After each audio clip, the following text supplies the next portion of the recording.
An 8.8 magnitude earthquake rocked the Russian coast overnight, one of the strongest ever recorded. According to Fox News, the monster quake unleashed a tsunami across the Pacific, triggering emergency evacuations in Hawaii, Alaska, and even Japan, where 2 million were sent fleeing.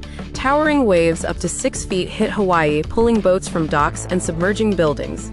With tsunami speeds topping 500 miles per hour, the West Coast barely escaped worse destruction.